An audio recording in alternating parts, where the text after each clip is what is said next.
Hey everyone, I am Kate Sanchez, editor-in-chief of But Why Tho, a geek community, and today I get the awesome chance to moderate this panel, and I'm speaking with Jayro and Diego. So yes, yeah, y'all say your full names, your titles, and I think we should start this by talking about what Warner Brothers animation characters or Cartoon Network characters resonate with us. Do you want to go first, Jayro? Sure, thanks. My name is Jayro. I'm a director of series at Warner Brothers Animation.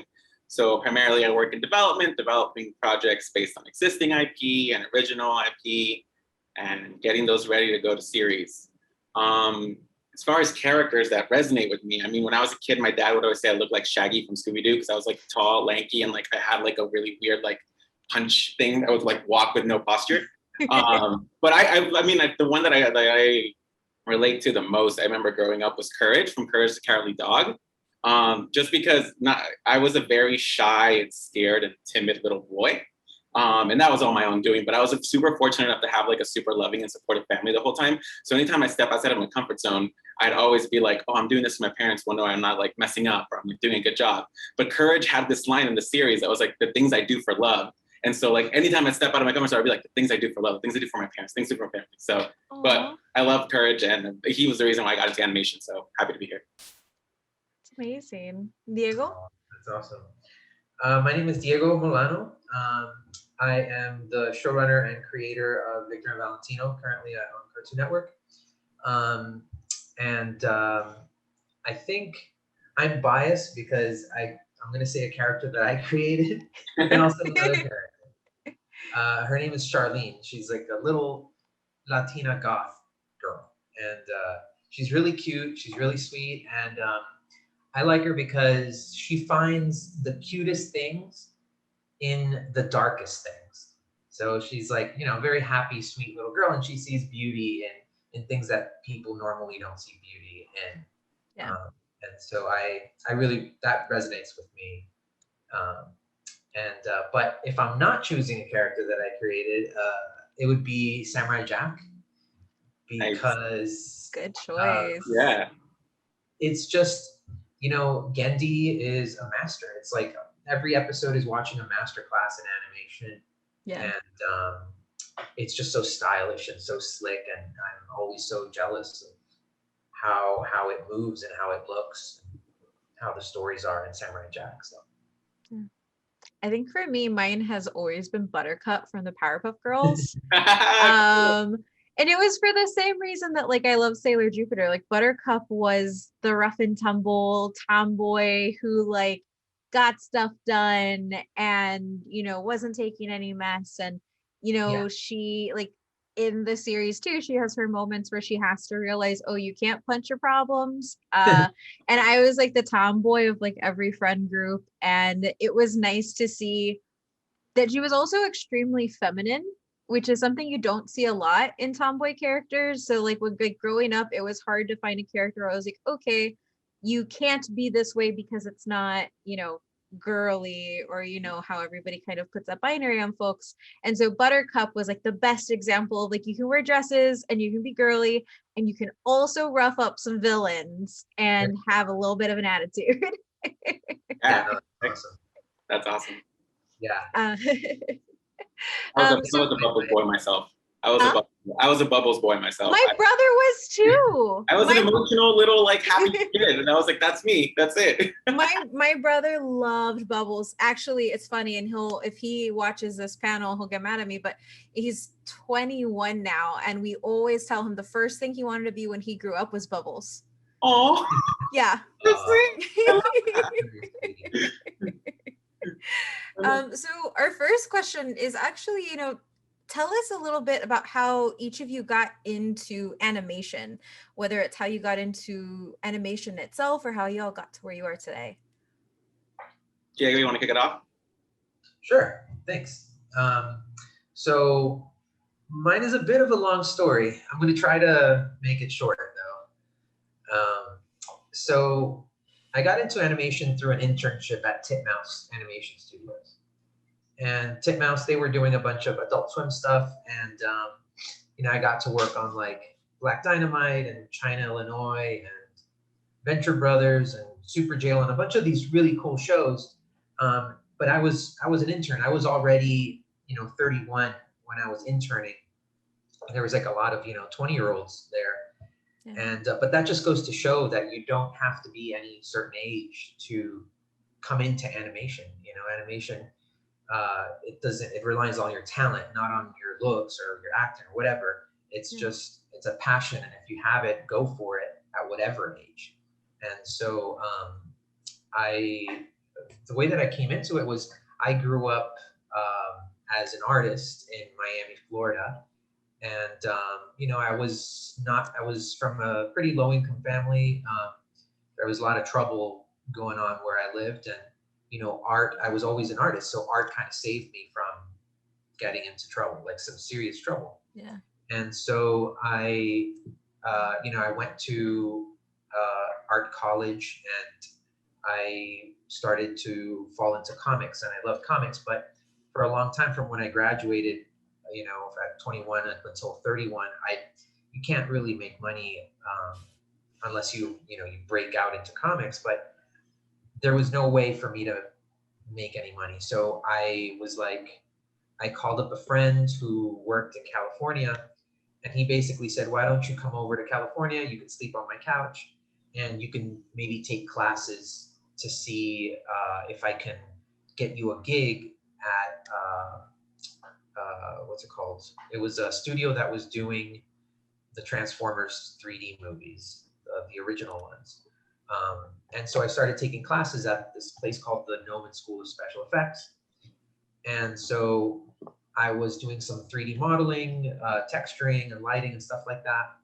But my teacher noticed, he was like, you realize that you draw way better than you do anything in 3D. And so he suggested I go across the street over to this place called Titmouse and intern there. So I was like, oh, okay, that's fine.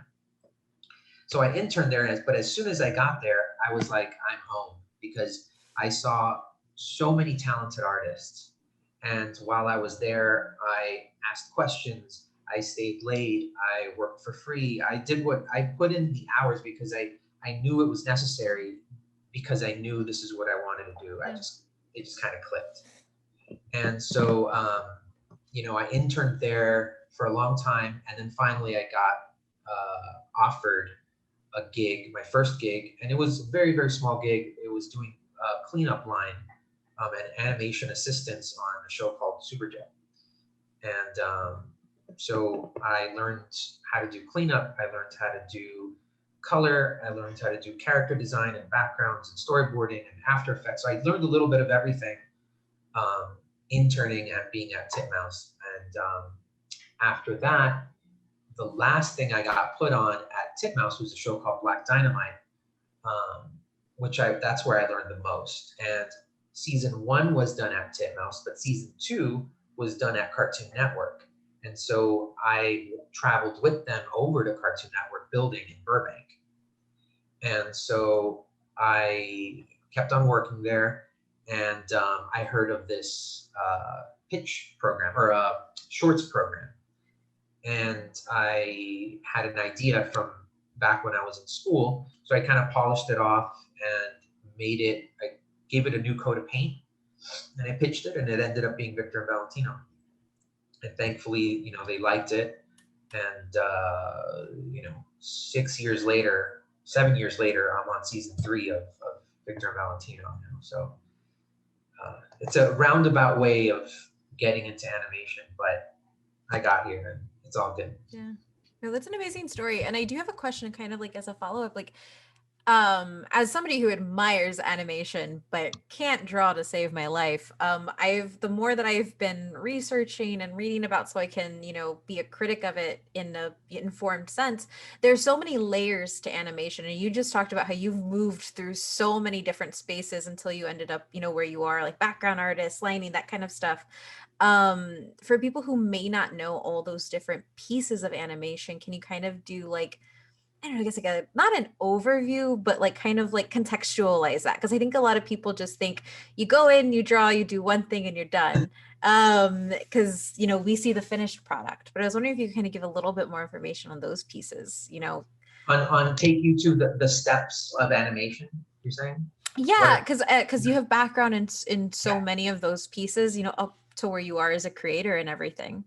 Yeah, okay. Yeah, I mean, it all starts with storyboarding, right? So it starts with the storyboard and well, actually it starts with writing. You have writers, and then you take the piece of writing, you give it to a board artist, and either if it's an outline, then the board artist gets to write the dialogue. If it's a script-driven show, like a Family Guy or something like that, the board artists take the script and board to the script. They make a radio play, which they record all the voices first, and then the board artists kind of draw and listen to the timeline and draw to the timeline. Cartoon Network does it a little bit different. They have a writer do an outline, which is only about 3 pages of writing, which is an overview of what the story is. And then you hand that off to the board artist, and they interpret that however they want. Sometimes they don't even need to use the outline. They can just make up their own stuff. But they storyboard it out, they write the dialogue. And then after the board is done, it then gets turned into an animatic. So you have an animatic editor. Sorry, before that, you have to record voices. So the storyboard then goes to record. Then you take the storyboard and the voices and you create an animatic. After the animatic is locked, then it goes to design, and then you do a design breakdown. And the art director does a breakdown of every single background, every single character design, and every single prop and element in that storyboard and in that animatic. So then the artist, the art director has around 7 or 8 artists, like 3 background artists, layout, 3 color artists, a prop artist, a character designer, and a color stylist. So it's a lot of stuff that get divided up, and then they take the designs and they take the animatic, and the animatic also goes to a timer, an animation timer that does the sheets. And then they kind of packaged all that up and they send it overseas to whatever studio that they're working with, whether it's, whatever. There's a bunch of overseas studios. When we get the animation back, then it goes through editing and we start to edit it. And then we go through visual effects, which is After Effects, and then we kind of put it all together. So it's a long process. It takes about 9 months from when you write a story, from when it's in someone's head as a piece of writing, up until it's done and delivered for air. It's around maybe 10 months, something like that. Wow. And in your position, Jayro, you're the director of series, which I'm assuming you oversee a lot of these really large pieces. How did you get into animation as well? And how did you, wind up in your role at. Yeah, much to Diego's story, which is very inspiring, I also started out as an intern at Nickelodeon back in 2014. But before that, sort of backtracking, so I'm not an artist, much like you in any sense. I cannot draw, I can barely draw a stick figure. But the thing that I've always been fascinated by and inspired by was writing. And ever since I was little, that was my sort of escape whenever there was trouble. Also, much like Diego, I came from a low-income family, so there was trouble all around me. So my way of avoiding it was staying indoors. Again, I was shy and scared. I was staying indoors and I was writing stories. But I never knew what career that could sort of take. I always had a fascination in animation and movies and TV, but I didn't know. Also, growing up with immigrant parents, you don't know what those jobs are. There's no one there to kind of tell you, hey, there's a thing called, the animation industry, and you could be, a script coordinator or a story editor. There's no one tells you that. So you're kind of in this nebulous cloud of I like this, but I have no idea how to make the jump there. So luckily, as I got older, and I started to pursue writing as this is the career that I want to do. In college, I went in and originally was a journalism major, but I quickly realized that is not the kind of writing I wanted to do. But then I realized that my college had a film program, and they had specifically one that specified in screenwriting. And so I was like, you know what? That's always what I wanted to do. Is essentially me telling the stories that I want to. And so I changed majors and I went that way. And I knew from the get-go that I didn't want to write movies. I didn't want to write TV, comedies or dramas. I wanted to write cartoons. Now, again, not knowing any education for animation, I was like, is that even a job that exists? it's a very visual medium. I don't know if they even need a writer in the room. And so but I still continued to learn and whatnot. And I was very fortunate that my last year of college, I got an internship at Nickelodeon. So I was able to go there. And I was pleasantly surprised that writers exist and are welcomed and are a big, important part of the animation process. And it was really great for me just because I was able to sit in on writers' rooms and having to see break stories. And I was like, damn, this is the thing that I want to do. This is amazing. I'm so happy this exists. But while I was interning, I was an intern for development at Nickelodeon. And so I was helping out a lot with their shorts program. Actually, a year after Diego's shorts program at Cartoon Network, I was the one doing that. I was the one helping them. And my internship fortunately turned into employment. So I became a PA and I was helping them sort of with their shorts and their pilots. And that was a great crash course for me as far as everything that Diego just explains of what it takes to make a cartoon. I was able to learn it through the job and through a quick pace because the shorts program is if the regular episode is 9-10 months, the shorts program is they're trying to do it in 6. They're like, let's go. So it was a quick way for me to learn that, to learn the visual side of it and the production side of it. But as I was doing all that, I was shadowing a lot of creative executives and development executives. And I really, really enjoyed seeing them sort of work with artists and writers and sort of nurture that talent and be able to build something that eventually, becomes an idea and then eventually becomes more of an idea, becomes a series, and it just continues to elevate and elevate. And I was like, I love this. I was like, I know writing was my thing, but this is such a cool thing for me. And by that point, I was starting to shed my sort of scared, timid self of the past. So I was like, I'm ready to embrace and talk to people and branch out of my shell. And so I kind of shifted gears and I was like, I don't think I want to pursue the writing route anymore. I kind of want to be a creative executive. And so fortunately, after a year and a half of doing production, I was able to transition into a junior exec role in development over at Nickelodeon, helping develop the big Nick stuff, the big kid stuff. So 6 to 11, which was great. I was learning from some incredible executives that are all over the animation industry right now. But it definitely solidified this is exactly what I want to do. I want to work with people. I want to nurture talent. And even though I'm not a writer technically, all my notes about story and character and dialogue come from my writing and story background. So in a way, I'm doing the job by not doing the job, if that makes any sense. So it's been an awesome ride, and I've been super fortunate that I've gotten to learn and grow from these amazingly talented people. And so after 4 years at Nickelodeon, I moved over to WB, where I've been for about 3 years now. I think it's actually the 3-year mark was sometime this week. But yeah, I've been here and I've been fortunate enough to continue to do development. I did some current series and overseeing production in my early days, but now I'm strictly development. And it's been a fun ride since. It's amazing. And hearing these stories, one of the things that and I wasn't sure if I was going to ask, but the big question of coming from low-income families, coming from immigrant families, coming from families that I'm assuming y'all grew up with the same high expectations that my parents did on success, and there weren't necessarily a whole bunch of different job paths. How did, and I know you all kind of explained finding that path yourself. How did you, I'm trying to figure out how to ask this. When we're looking at y'all's journeys, were there any times that you had to kind of keep pushing yourself along? Hey, does that make sense? Did you all have to be your own support system sometimes, or did you all have to kind of, push yourselves and almost advocate for a life and a career in animation? And that's coming from my total bias piece where I left a PhD program. My mom was like, "What are you doing? This is not good. You will make no money ever." So, how were y'all's experiences there? You want me to kick it off, Diego? You got something? Yeah, no, go for it. Yeah, I was gonna say there was definitely times where especially in the beginning in high school and early college, especially when I was a journalism major, I didn't know what specific kind of writing I wanted to do. And so it was hard for me to kind of continue to motivate myself to pursue something that was ambiguous to me.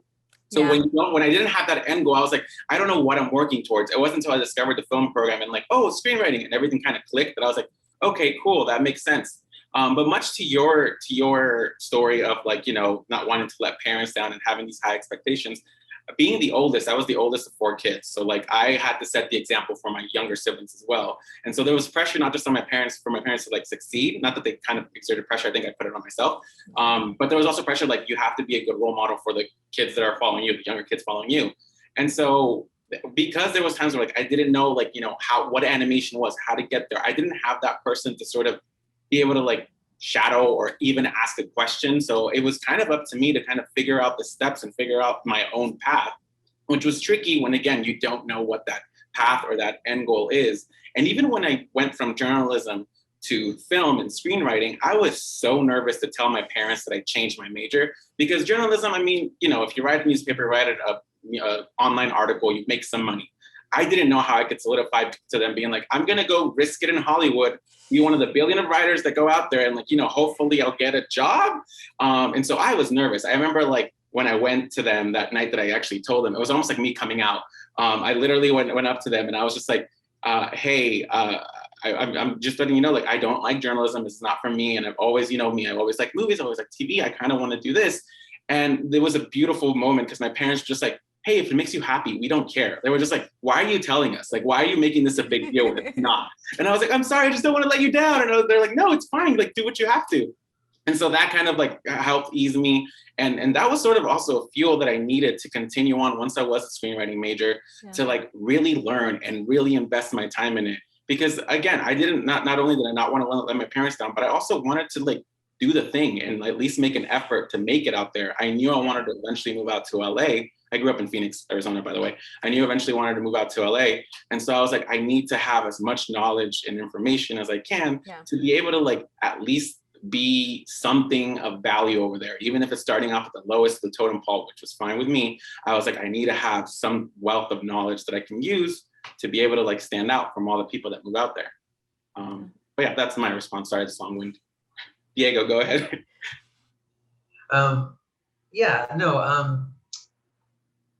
I think for me, it's a little different for me because I've been an artist my entire life. Like my earliest memories of me drawing, and I didn't know how not to be an artist. So I was just always by default being an artist, and I always figured that I was going to use it to make money and to sustain myself and to sustain my family. But what was heartbreaking is that as I was going through high school and as I was going through college, and then after college, 3 years after college, I wasn't able to make any money. 5 years after college, I wasn't able to make any money. 10 years, 11 years after college. And it was really soul crushing and embarrassing. And I remember there was this one day that I went out to California to visit my buddy, because he said, come over so that you can hang out with me while you go to take these classes. He went off on some trip, and I lost the keys to his apartment. And this was back before cell phones. No. And it was raining. I didn't have any money. I was eating from his refrigerator. And I was basically out on the street for quite a while. And I remember I made a promise to myself. I said, I will never, ever allow myself to feel like this ever again. Helpless, right? And so I think from that day forward, the internship that I got eventually, which was only maybe like 3 or 4 months later, I made sure that internship really counted. I told the owner of the studio that I was at that I want my own show one day, and I ended up getting it. But I worked tirelessly until I got this. So it was a self-motivation from despair, basically. Yeah. The stories, I think one of the reasons I asked it was I think it'll help a lot of people who don't know how or where to start, and also don't know how and to find that, because I think it's really important in both of y'all's stories that sometimes you have to find it within yourselves first before you can do anything else. And my next question, Diego, this one's for you, is as a creator of Victor and Valentino, you brought a Latinx lens to your work, specifically a Mexican one. What's the origin story behind that? And what was the pitching process like? So since I was a boy, I was in love with Mexico, or with Mesoamerica, with anything Mesoamerican. So specifically indigenous cultures. So Aztec, Mayan, Toltec, Zapotec, Mixtec, Olmec, it goes on.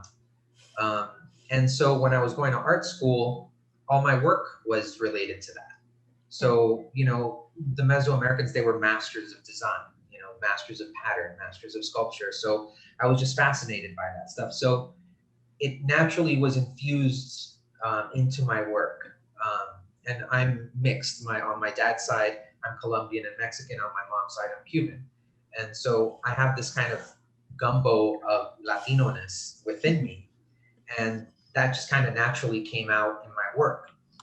And when I was in school, I was also fascinated by like movies like Desperado or El Mariachi or spaghetti westerns.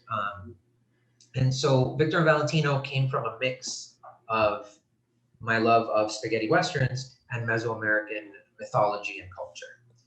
And so in college, my thesis was I created a little video game demo in the Unreal Engine of these three little boys that can kind of do things, interact with each other, and that ended up being Victor, Valentino, and Vicente. So Victor and Valentino used to have a third brother named Vicente. But to kind of make the stories easier in the pitch process, I lopped him off. But yeah, that's how I came to be. Well, sorry, what was the following question? The pitch process. Oh yeah. Yeah, so the pitch process. Well, the pitch process, it's a little different from studio to studio, but there are a couple things that are similar. The first thing you do is you come into a room and you just meet with somebody, with a development person, and you tell them your idea. You either have a few drawings, you either have a script or one page, or sometimes you just talk. Knowing how I said I made myself a promise that I had to kind of succeed because I had no other choice. I went in there super prepared. And so I had basically an entire Bible done when I came in. I had maybe 15 to 30 pages of just drawings after drawings after drawings, episodic ideas, serialized arcs. I just kind of I wanted to make the person who was looking at this feel dumb if they didn't greenlight it. Yeah. So I was overly prepared, and so the pitch process, they immediately liked it. And not every pitch process is like this, but this is just my experience. They immediately liked it, and they immediately commissioned a Bible and a script. And this was Cartoon Network back in like 2013 or something like that. And after that, I came in with a brand new Bible, a bunch of premises, really polished looking stuff. And then the next step was to create a storyboard. Now, at that time, I was working as a background artist on Black Dynamite. And so I was doing double duty because I was storyboarding my own pilot, basically. At Cartoon Network, they have the shorts program, and each short is basically a pilot to see how it does and see if people like it or not. And so I storyboarded my pilot, and then it comes the time to show it to kind of the head honcho of Cartoon Network. At the time, it was Rob Sorcher. And so you have to come into a room just with him and Rob, the development executive and Rob, and you sit in a chair and you watch a big screen, and you press the right arrow key to scroll through your storyboard up on the big screen, and you have to do the voice acting. Or you don't have to do the voices, but you have to kind of, act out the dialogue. And so I sat there and I went through my board, and I did all the voices and I did all the acting, and thankfully he liked it. And then that was the green light to actually get it animated. So then going forward, even further into the shorts program, we created designs, we casted voice actors, and we recorded it all, created an animatic, got designs done, and sent it all overseas to create the pilot. But just to summarize, the pitch process is terrifying because it's you've been working on this so hard. It's something that you pour your heart and soul into. But I also know that you have to have thick skin because there's a lot of people out here And so it's better to keep your expectations low and just keep on grinding and keep on sharpening your skill set, um, and creating that thick skin. But yeah, it's terrifying, but it's also very satisfying when it starts to go well. On the other side, Jayro, describe your role as a director of series and having background in both development and production. How do your experiences and identity, specifically as a Guatemalan American, inform the work that you do in this space? Yeah, so I mean, as a director of series, essentially I'm in development. So I was that development executive that Diego pitched to. I was the one sort of like helping him and mentoring him along the way. And much to like what Diego was saying, it's great to get an artist's perspective of like the experience, because like, there is that like, trepidation, and there is that like, oh no, is there enough information here? Am I presenting it right? And I think from my point of view, from the development executive point of view, I think Diego went above and beyond and created like a whole Bible and whatnot. But I always say, come with enough information for us to start a conversation and keep that conversation going. I never want people to do all this work for free and like come with a storyboard and like turns and a script and all this stuff. And I'm like, let us pay you for that. Let's just start off talking about your characters, your world, your overall concept. And then from there, you can build something like a little packet that still isn't a Bible yet, just something that sort of gives a nugget and an idea of what it is. But I always say, let it rise from a conversation. Of course, development and pitching is done differently in other studios. There might be other executives who expect the whole full-fledged like dog and pony show with everything already done. I'd rather like work with the artist and be like, how do you like, what is it that you want to do? What is the themes you want to do? What is it about this character that makes it special? Why is it that you're telling this story?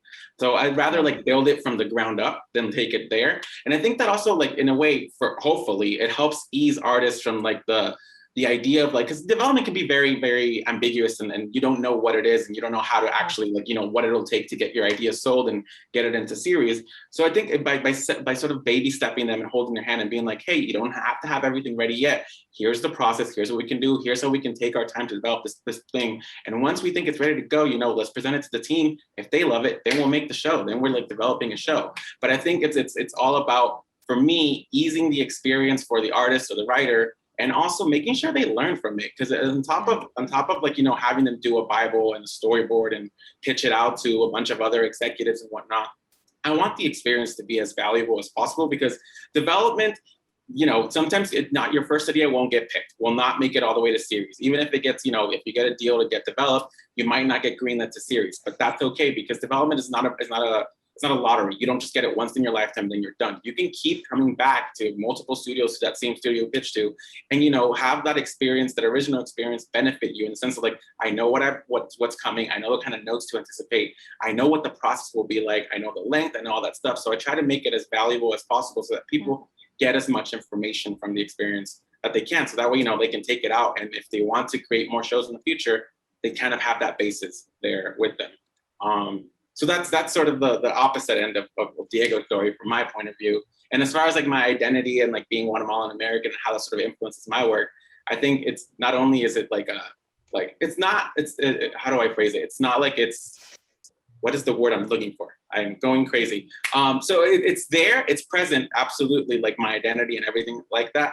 But I don't, this is I'm trying not to come off awful. It's not that I'm trying to say I don't make an effort to do that, because it just comes naturally. Like I want to lean into specificity. I want to lean into cultures. I want to lean in like your individual experience. Like in fact, when I'm hearing a pitch, that's the kind of questions I pull. That's what I kind of want the artist to do. Because like, anybody will pitch you a show about a kid mayor or a kid in space or a kid underwater. Like those concepts exist everywhere. But what I want to see is like, what is your kid in space story? Like, why is it that you're telling this? Are you trying to make like sort of some sort of allusion to the immigrant story? Like, is it like, a new person in a new environment? Like, is that your background? Leaning into the things that make your character specific and rich is what I like lean into. And of course that comes with like, if your background, whatever your background is, whatever way you identify, let's lean into that. Let's go. Let's like not be afraid to make that your superpower and your strength. I think right, and we're learning nowadays with kids being connected and kids, you know, having friends that are like another parts of the world, especially now when we're all connected by Zoom. You know, it's not there. Nobody's scared to be like, oh, this is too Latin American for me, or oh no, this is too Black for me. Like, no, let's go in there. Let's dive in. Let's like people want to know these sort of stories, and also like there's a bond that can be created by like, oh, you know, you grew up with these kinds of foods or these kind of customs. Yeah. That's so cool because I can kind of mirror that. Like we do it this way. And I think just introducing the world to sort of a global community of kids and childhood is important. And so I'm not scared to sort of lean into it. So what I'm trying to say and summarizing everything is like, it's not an effort that I make always because it's just naturally part of who I am. Yeah. It's just there. It's been my wheelhouse. That's awesome, Jayro. Thanks, dude. Yeah, no, and that means a lot. I mean, there are sometimes like to know that it's a natural piece, and for me as a viewer and as like an audience person, that's not a word, member of the Love audience.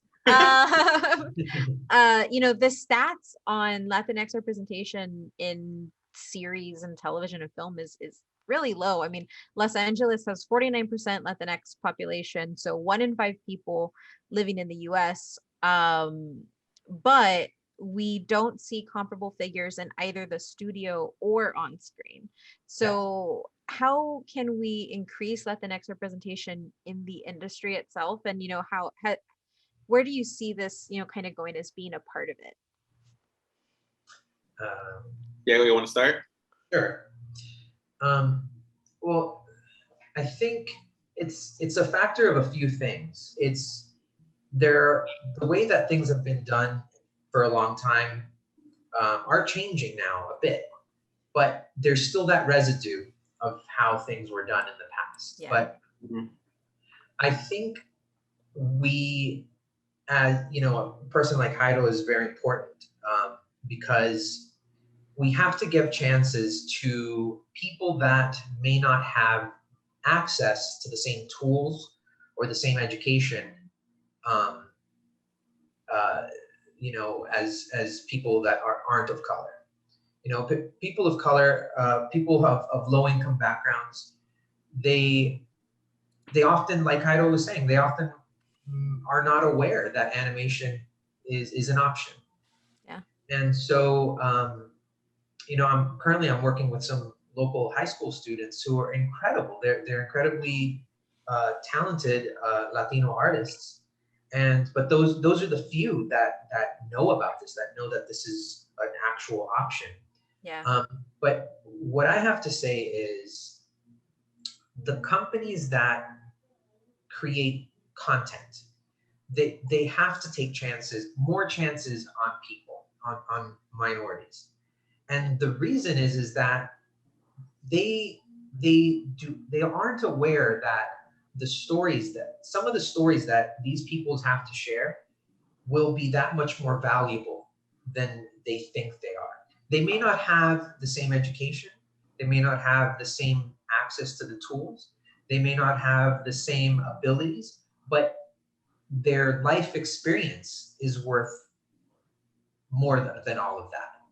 And so what I want to do is encourage companies to take risks on people that may not have had their skill set as developed, but that are passionate and that have something to say, and work with those people that have something to say, rather than going for either green lighting or hiring people that by default they already have the skill set that's needed because, you know, the production is ramping up and they just need to fill spots or whatever the case is, and they just kind of grab the people that are most qualified, ignoring people that probably are as qualified but not as developed. Yeah. So, you know, I don't want to name any names or any companies, but I know there are certain companies that just want to grab people who are ready to go, who know everything, and don't want to spend the time to nurture or to really mine.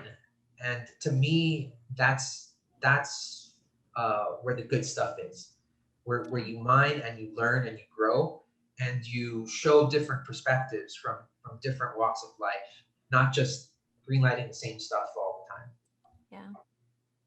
Yeah, I mean, I echo exactly what he said. I think the opportunity to nurture from within and like pretty much raise the next generation of what's to come. Like, you know, we have animation legends living among us right now. Many of those aren't minority people. Many of those, you know, come from like, you know, more of an affluent, more of an education in animation than, you know, kids who just kind of like found their way and sort of like, you know, went to Pasadena Community College or something like that, whatever it is. So I think finding a way to sort of bridge the gap between that and being like, hey, I see, especially if somebody like, you know, in a showrunner position or an EP position is like, I see potential in you. I see that there's something here, or it's vice versa. Like, I want to learn from you. I think bridging that gap and making sure that there is opportunities for growth, there is opportunities for mentorship, there is opportunities to be able to like, you know, make something out of someone who isn't there yet is very important. And that's important to me as a development executive too, much like Diego was saying, like, it's easy to take to be like, you know what you're doing, you have a good concept, let's make the show. And then, you know, 6 months later, the show gets greenlit, everything's smooth. There's no challenge in that. There's no fun in that. It's a great way to get something quick and easy, but there's no way to sort of like nurture someone and really build them up and really make sure that the experience resonates with them and sort of takes them beyond, you know, what you want to achieve with them. It's important for me also, like, I feel like to continue to build the people who are eventually going to replace you. Like, I always like sort of like have the mentality of like, you know, I'm fortunate enough to be in the position that I am, especially at my age, and be able to do what I do. But I also know eventually, like, there's going to be kids who want this opportunity as well. And so it's my responsibility not just to do my job, but also train them, move them up. And then not that's me as an executive, but I'm sure Diego feels the same way as an artist, as a showrunner. Like, you know, eventually these kids are going to want to take our shoes. And I'm excited about that. I'm proud about that. And so it's about taking the time to be like, hey, I will do what I can to make sure that you're surrounded by the support system that you need, that you have the tools that you need, that you have the education that you need, as far as like, you know, what is development? What is a pipeline? How does a show run? You know, like, how do you break a story in a story room? Like, all that stuff, being able to be supportive in that sense is so important and valuable. And I think just making sure that we do that on a daily basis or whenever we can is going to go a long way. And I think from there, I think this rolls naturally into a question about words of advice, but instead of just saying, you know, words of advice for future animators, do you all have any words of advice for current animators? You know, maybe those looking to mentor people or looking to find a way to, you know, utilize their skill to build that next generation. Are there avenues that y'all have gone down or you all have seen that they can kind of flex into to help? You want me to go? You want to go? I was going to say, I mean, Diego brought up a really good point earlier when he was talking about sort of his story and sort of how he went above and beyond to make sure that he was getting the most from his internship. He was like, you know, doing free work, asking for help, like, you know, just going above and beyond to make sure he got the most from that experience. And I think whether, you know, you're a current animator or starting off new, is don't be afraid to sort of knock on someone's door and be like, hey, I'd love to, like, you know, pick your brain about X, Y, and Z. The beautiful thing about animation and what I've come to learn is that all of us are very supportive and nurturing of each other. We have a really great community where we're like, you know, it's not competitive as you would see in live action. It's way more of like a support system that is naturally ingrained in us. And I've been very blessed to, like, you know, come over to the industry and be able to learn from all these people who, like, were willing to take 5 minutes their day to, like, kind of like teach me, like, here's what an animatic is, here's how you take a pitch, you know, here's blah blah blah. And so I think being able to, like, you know, take the time to either ask, you know, go above and beyond and ask, or, you know, if you see that, like I said earlier, if you see that talent, if you see that potential there, go up to them and be like, hey, are you interested in doing this? Or would you be up to doing this? And I think all that goes back to like kind of with me and my story. It's like having the courage to step beyond your comfort zone and just be like, hey, I know this is something I want to do. I don't know if I'm ready for it, but have the courage to ask the question. Have the courage to go up to someone. Have the courage to, like, literally, like, sit in a meeting or be part of a board pitch, just so you can see what the experience is like. Because all it is taking those little steps and go and doing, you know, having the self-motivation to do a little bit of extra work just so you can benefit yourself. And I think wherever you can do it, and whatever, if you're an executive, if you're a showrunner, if you're whatever, having those moments of that is going to be beautiful. Yeah. No, that's great, Jayro. And all of that, and just to add something to that is, like you were saying, I think artists are naturally kind of community people. They like to see other people's art. They like to talk about other people's art.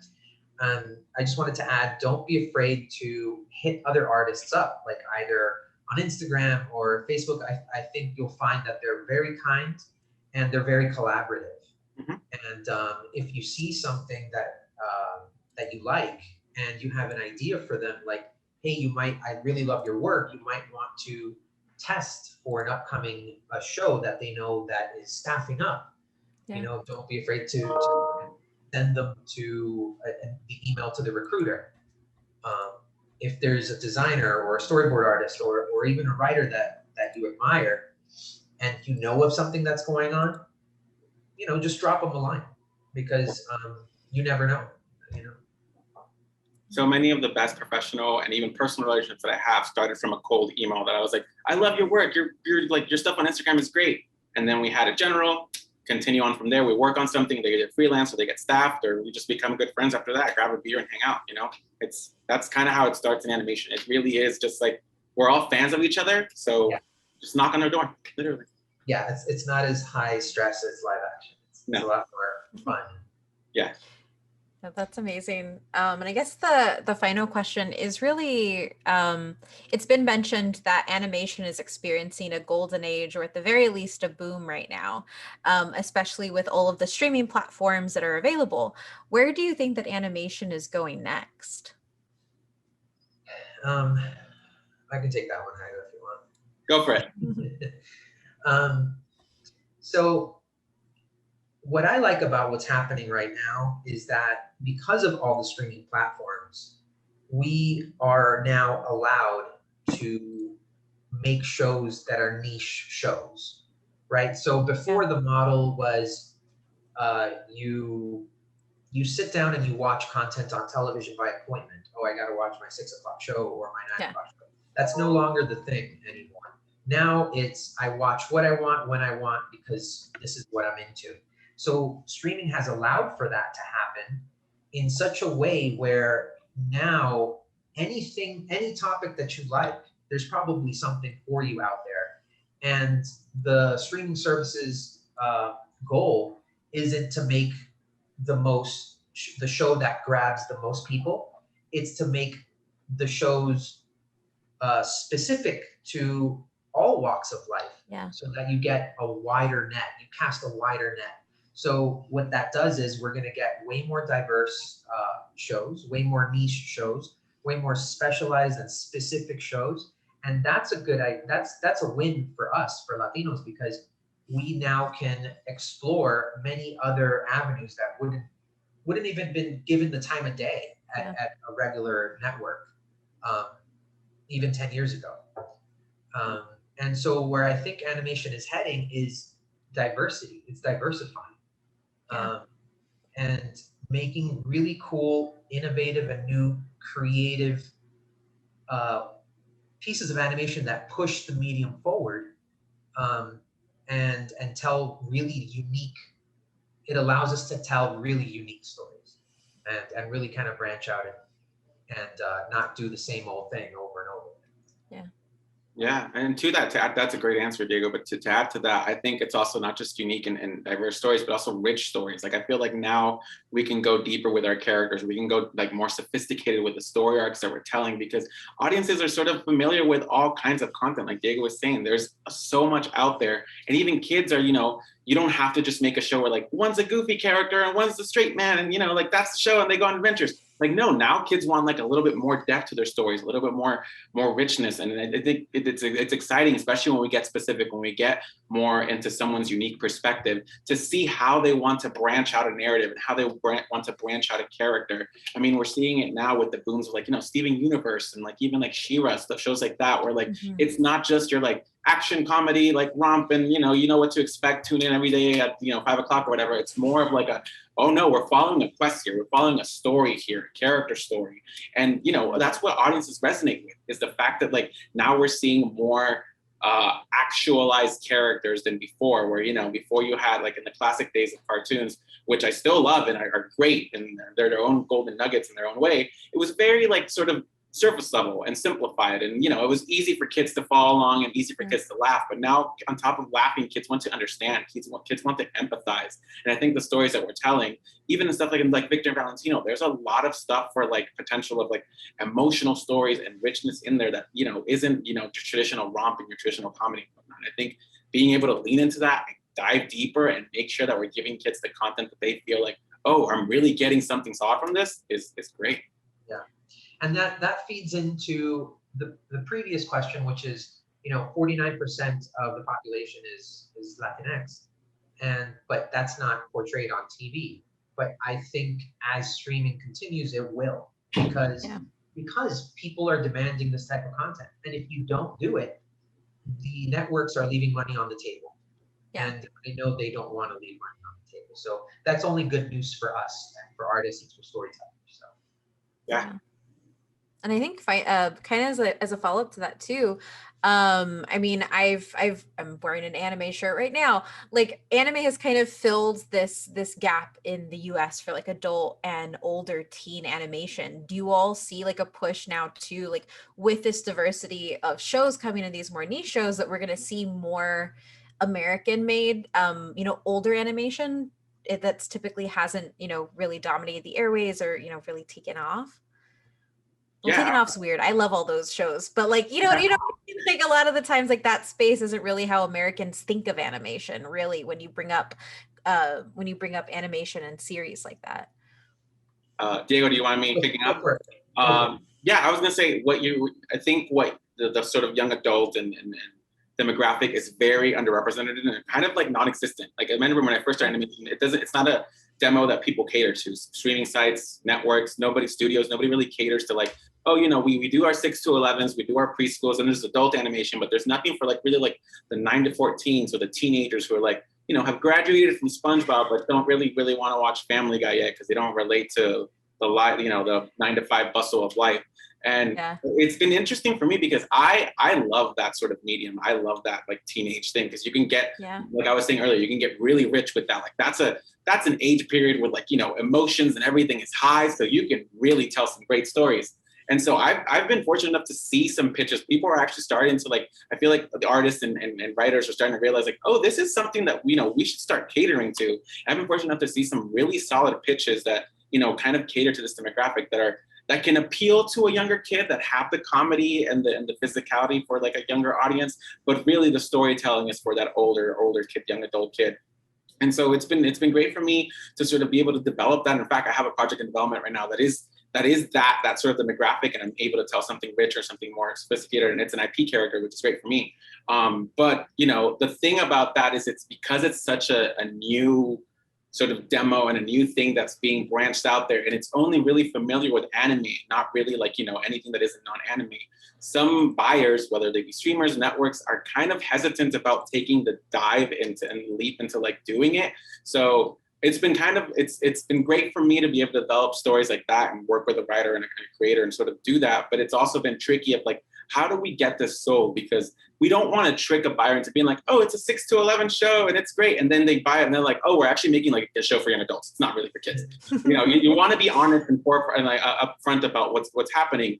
And so it's really, for me, it's about navigating how to do that and how to go about it.